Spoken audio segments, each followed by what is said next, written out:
Twist and Shout TV 2017. Now, most of our stuff isn't very serious because I'm not, but I have somebody with an amazing story, and I wanted to share that with you. So this is Flower Clown, Yes. everybody. We know him as Ron Fowler, and he tells me he did used to raise chickens, which is very funny to me. Being a But fowler. he doesn't, yes, he doesn't do it anymore. But what he does is he makes balloon kits. And for those of you who don't do balloons, we obsess about our kits more than anything in the whole entire world, even more than our costumes. So we want something that is going to work for us very, very well, and we all have our favorites. Well, one thing I like about Ron's stuff, and this isn't a commercial, I just love what he's doing. He, you know what, I can't even explain it. So, Ron, give us an explanation about why Nepal is involved and what you do there. Basically, I went to Nepal the first time in 1996. I was traveling the world. Everybody said, you have to go to Nepal.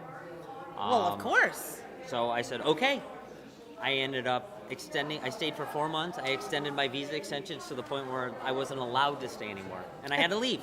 Otherwise, I was going to get arrested, and I didn't want to get arrested. That's always bad, well, usually. A little bit. Yeah. So I fell in love with the place. I had a family adopt me. I was learning drum making. I was just doing balloons as a hobby. It was not anywhere near a career. And I fell in love with the place. 2000, I went back. At that point, I had just started clowning. I got a clown costume made because clown costumes can be very expensive. I knew a tailor that lived right down the street from me. He made me a clown costume. Went back the next year, got more. Went back the next year, I took my balloon bag with me. And I said to my tailor, can you make it better? Because you're obsessed. Because I made my first one. It was good, but I wanted something more quality.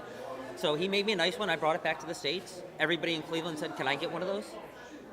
Okay. Went back again. I go to Nepal every year, so this is not a problem. I got, I think, 5 or 7 made, brought them back, basically sold them at cost to my friends in the area, and then it just kind of morphed from there. And it got to the point where I would carry back on my back as much as I could carry as far as balloon bags. Now I'm to the point where I've done my second import. So I'm actually now dealing with an import broker and getting all that done. So I'm kind of doing it legit. So now you actually have somebody put your balloon bags in a bag, therefore making them balloon bags. Bags, of course. Yes. It's got to be a double bag. Yes. A double. Right, perfect. Well, I love that. And so it's putting people to work in Nepal, and isn't there something about an orphanage or something? Well, I've always done volunteer work. So I always do volunteer work for orphanages, hospitals, schools. Half of the products that I get made there are made fair trade. So they're actually made by women that have been shunned from their families. Oh my. So 2 of the factories I work with, and they do a lot of my smaller stuff, but I also try to get them to do some of the internal work. Because it's a very simple factory, they can't do the high complex stuff, but I can have the little things made there and then take them to my other factory and have them put together. Nice. And it works out great. And I know all my workers. I know the women's that make my little pump bag. Her name is Vishnu. Her house actually collapsed in the earthquake. It was 4 stories, now it's only 1. Wow. Now she's living on the street level part of her house. And she's one of my workers. I do some felt products as well. A lot of them lost their houses. I don't know anybody that died, personally, because the saving grace is it happened on noon on a Saturday, which is their only day off. Right. If the earthquake would have hit in the middle of the night, if it would have hit on a weekday, I would have lost quite a few friends. Wow. And I was actually there for the earthquake. Wow.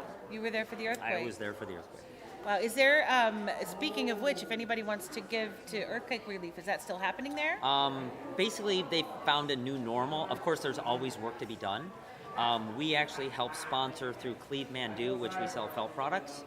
And a lot of this will go back to the factories as well to help them help the workers rebuild their lives. So what we do is we have a Leo's group, which is part of Lions International. We have about 60 college students, which is my best friend's son and his friends. They're engineering students, they're nursing students. And now that the earthquake thing is kind of settled to a point, there's still 3 aftershocks, they're now going out and doing other work. So they're doing work for diabetes and teaching about washing your hands. And nice. So we're still supplying them, we're still funding them, and another family in Europe is also funding them as well. Excellent. So we haven't stopped. So the balloon bag business, I'm helping with the fair trade, and then we're also doing the felt business to raise money for that group specifically. Very cool. But the money and the profits that I make on this I actually pay my workers more than they would get paid just working in the factory. Right. So I tip my workers for doing my work. Now, does this get done in the factory or does it get done in their homes? The factory is their home. So the man that owns the factory literally has a building, and they live in it, and there's sewing machines on the first 2 floors. Wow. Okay. So, and that's very common for Nepal. It's very common to have an indoor factory. Well, and I just love the fact I've always wanted to live above my shop. I don't have a shop. But if I did, I would totally want to live there. I have a home-based business. I got 4 home-based businesses. I don't want to have somewhere where I have to rent and pay utilities. Right. I'll just buy a little bit bigger house and then keep my business there. And that's what I did. Awesome. Well, I'm really excited to be able to talk to you about this. Thank you. The minute I saw your video, I was just Which one? amazed. You're showing the stuff, and I'm like, oh my good, gosh, good. that's cool. And then, Yeah, I what, made that Nepal? for Twist and Chow because I knew I was coming down. Yeah, it was really good. Yeah. So, yeah, I'm excited. So, Yeah. where's flowerclown.com? Well, for all the bag stuff, it is bagaloon.com.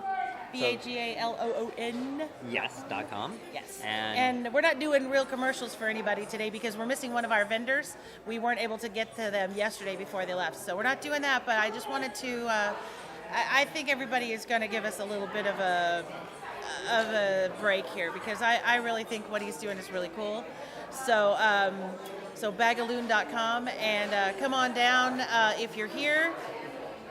That doesn't make any sense because this isn't going to be up before you come on back to Orlando, but we're not going to be here. See you in Vegas. And, yeah, you can just go visit him in Nepal if you want. I'll be in Nepal in about 2 weeks.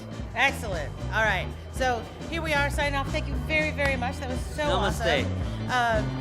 Namaste. Namaste. Namaste, everyone. See you later.